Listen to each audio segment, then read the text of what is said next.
नारी का सही रूप में देश को दर्शन करना चाहिए। शिवरात्रि हम एक मनाते हैं, दुर्गा की नवरात्रि हम मनाते हैं। यह है नारी सम्मान के दिन, नारी सम्मान के दिन। तो मेरे कहने का मतलब ये जो भरोसे की बात है, विश्वास की बात, ये श्रृंगार है। द्रौपदी थोड़ा विद्रोह करती है तो उसके विद्रोह को सुनना चाहिए, क्योंकि उसके कारण है उनके पास। इसलिए वो सूरदास की द्रौपदी ऐसे शब्दों में गाती है।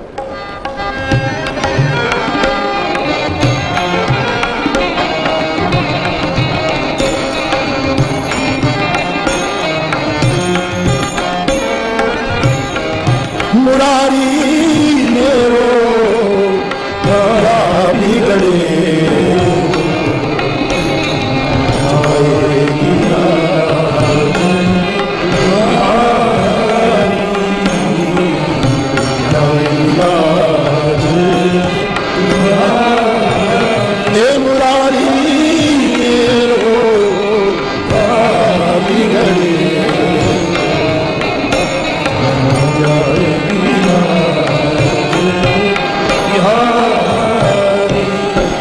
मतलब यह न करें कि द्रौपदी को भरोसा नहीं है, पक्का भरोसा है, लेकिन कुछ आवाज देश काल के अनुसार निकली है और उसका स्वागत होना चाहिए।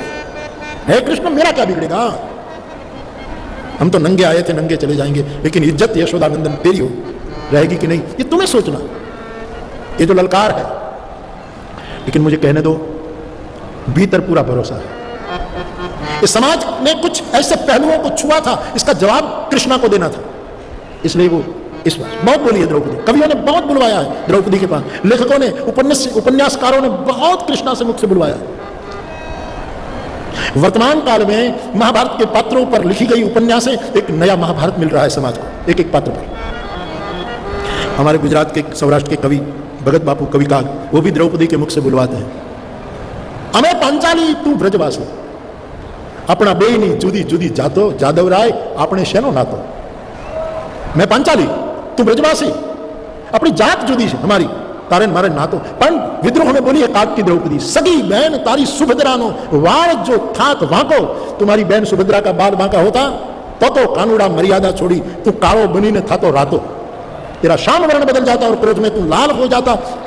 जो तेरी बहन की लज्जा यदि ये होती तो तेरा और मेरा क्या ये विद्रोह था, और उसका आदर करना चाहिए। देश ये द्वापर की उद्घोषणा। लेकिन थोड़ा पीछे चले जाओ तो रामायण काल के भरत में विद्रोह नहीं है, भरोसा तो द्रौपदी का भी है। लेकिन भरत क्या कहेगा, मेरी लाज की चिंता मत करना ठाकुर, जो हो हम आपको धमकी नहीं देंगे, तू धन्य रहे, तू खुश रहे। जय ही विधि प्रभु प्रसन्न मन होई, करुणा सागर कीजिए सो। देश काल के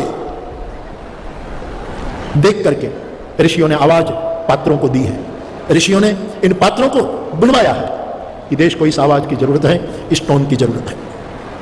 तो भरोसा अंदर से द्रौपदी का कितना भरोसा होगा, अद्भुत भरोसा। जब 5 पुत्रों की हत्या अश्वत्थामा युद्ध की शिविर में कर देता है, पांडवों का अंतिम बीज न बचे, इतना अधम से अधम कृत्य महाभारत में हुआ। और 5 पुत्रों की लाशें पड़ी हैं, और ये द्रौपदी बैठी है। भगवान कृष्ण आते हैं, आंख में आंसू था, द्रौपदी ने पहुंच दिए और कृष्ण के साथ एक बार नजर मिला करके कहा, जब कृष्ण ढाढ़स देने लगे कि द्रौपदी तू तो समझदार है, नियति को कोई नहीं रोक सकता। हमारे तपस्वी ऋषि कृष्ण शंकर दादा जब इस प्रसंग का अर्थ लगाते तब यही कहते कि द्रौपदी फिर रो पड़ी। कृष्ण ने थामा और द्रौपदी बोली कि भगवान, मैं इसलिए नहीं रो रही हूं कि मेरे 5 पुत्रों की हत्या हो गई, लेकिन मैं आज इसलिए रो रही हूं कि वो निद्रा में थे और उसको मार दिए गए। जागते मारते ना तो कम से कम ये मेरे 5 पुत्र कृष्ण कृष्ण नाम कर बोलते बोलते मरते, ये बिना नाम बोले मर गए। वहां एक दूसरा ही रूप द्रौपदी का उजागर होता है। यह है भरोसा, यह है विश्वास, और विश्वास भगवान की विभूति, ऐश्वर्य। समाज थोड़ा तुमसे छल कर जाए, थोड़ा तुम्हें धोखा दे जाए तो थोड़ा छले जाओ, लेकिन भरोसा मत गवाओ। सूरदास कहते हैं, भरोसा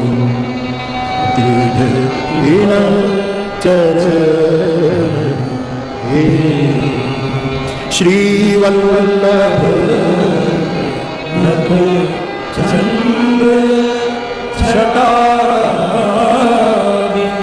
सब जग माही अंधेरो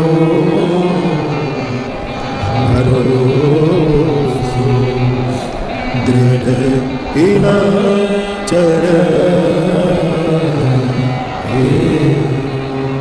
तो यहाँ जो तात्विक अर्थ में नारद जी ने पार्वती को कैसा पुरुष मिलेगा उसके जो लक्षण बताए हैं वो आध्यात्मिक जगत के लिए विश्वास के लक्षण हैं।